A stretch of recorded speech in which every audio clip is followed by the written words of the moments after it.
Apakah kurban itu diniati dan juga diasasi dengan benar? Karena niat harus benar, mukhlishina lahuddin. Tapi itu tidak cukup, harus juga diasasi dengan benar, mengikuti hukum-hukum yang harus diikuti. Jadi niat saja tidak cukup, tapi juga harus dengan asas. Asas ini terkait dengan aturan-aturan dan hukum-hukum.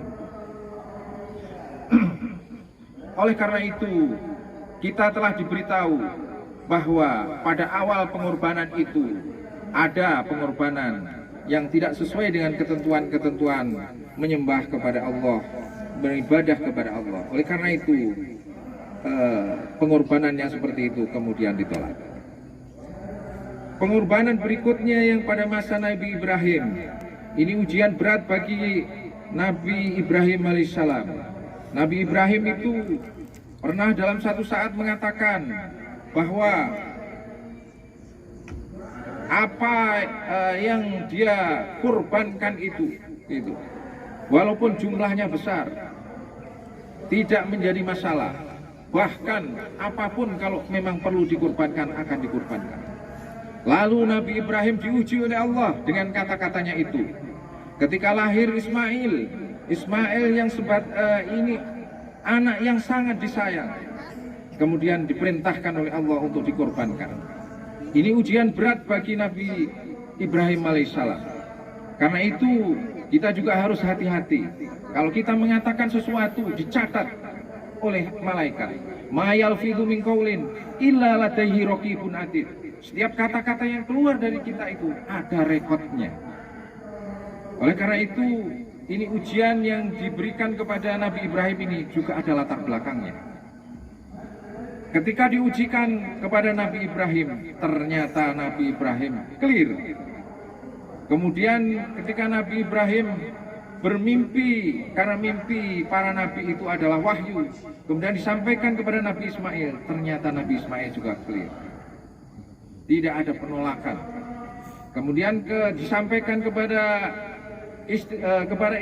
istrinya juga setuju.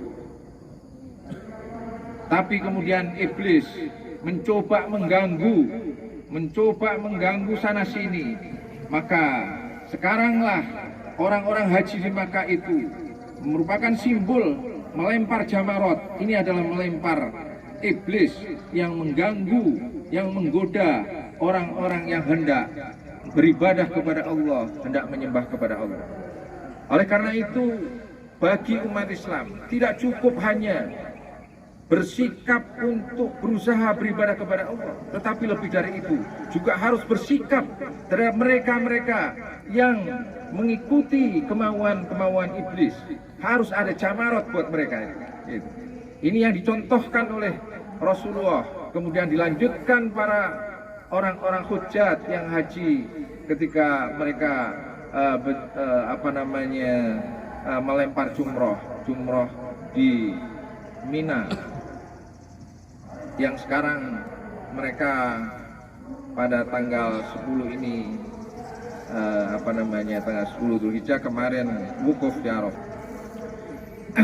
Saya lanjutkan, saya ingin mengatakan, mungkin saya akan ambil sedikit yang beda dengan yang biasa dibahas di masyarakat.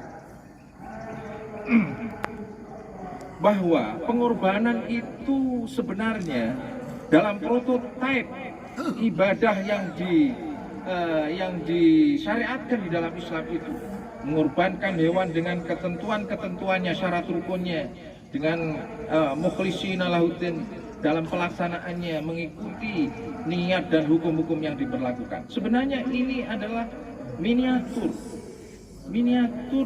prototipe dari perbuatan manusia di dalam mengabdi kepada Allah, di dalam mengorbankan sesuatu.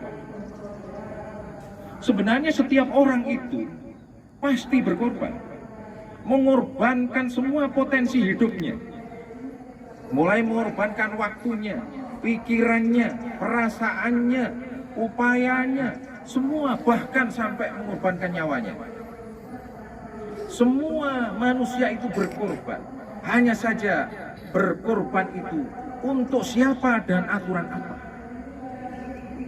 Umat Islam telah diberikan jalan lurus oleh Allah Kalau mengorbankan sesuatu itu supaya mendapat nilai kebahagiaan dunia dan akhirat, maka ikutilah dengan menyembah Allah. Manusia itu tidak mungkin menghilangkan dirinya dari aspek penyembahan. Karena penyembahan itu adalah al-ma'bud. Al-ma'bud itu al-khudu' war-ridho wat-taslim. Tunduk, rela, dan berserah diri. Itu namanya al-ma'bud, menyembah. Ini secara de facto. Kalau kita tunduk, rela, dan berserah diri kepada Allah, itu artinya kita menyembah Allah. Di dalam mengorbankan waktu kita, semuanya aktivitas kita, kalau kita mukhlishina lahuddin, rela dan berserah diri kepada Allah dan mengikuti aturan Allah, maka semua aktivitas kita itu menjadi beribadah kepada Allah. Itulah pengorbanan yang seharusnya. Kalau tidak, pasti orang akan mengabdikan atau menyembah kepada selain Allah. Mustahil manusia tidak menyembah sesuatu. Bahkan seperti kaum ateis yang mereka menyatakan tidak ada Tuhan, dia tidak bisa melepaskan diri dari menyembah sesuatu.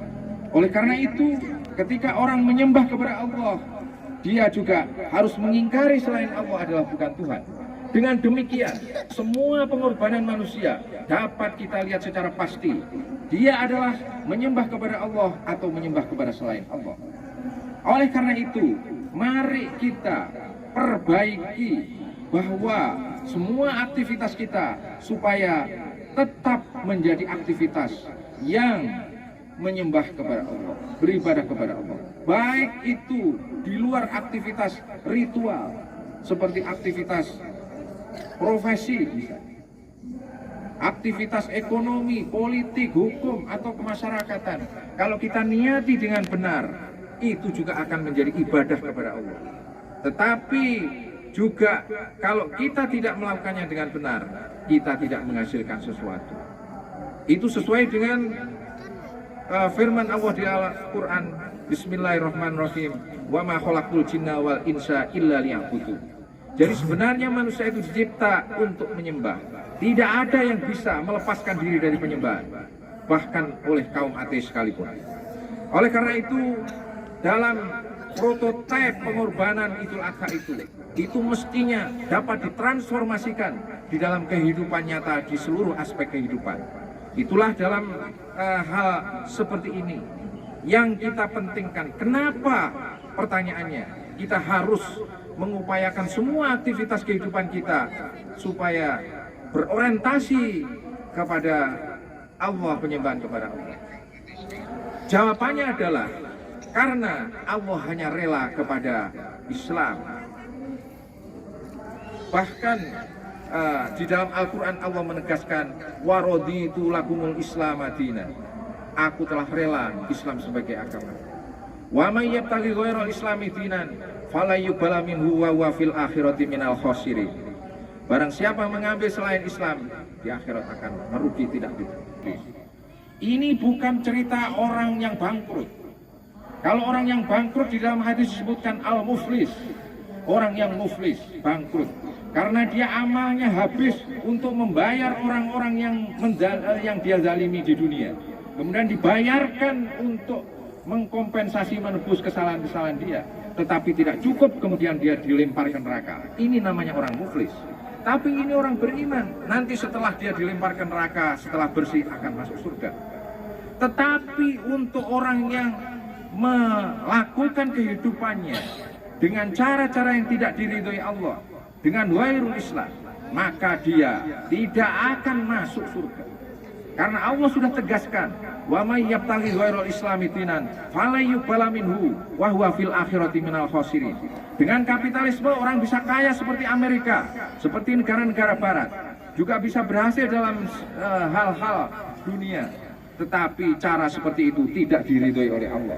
Demikian juga sosialisme, komunisme telah runtuh Uni Soviet karena mereka menggunakan peradaban-peradaban yang tidak diridhoi oleh Allah.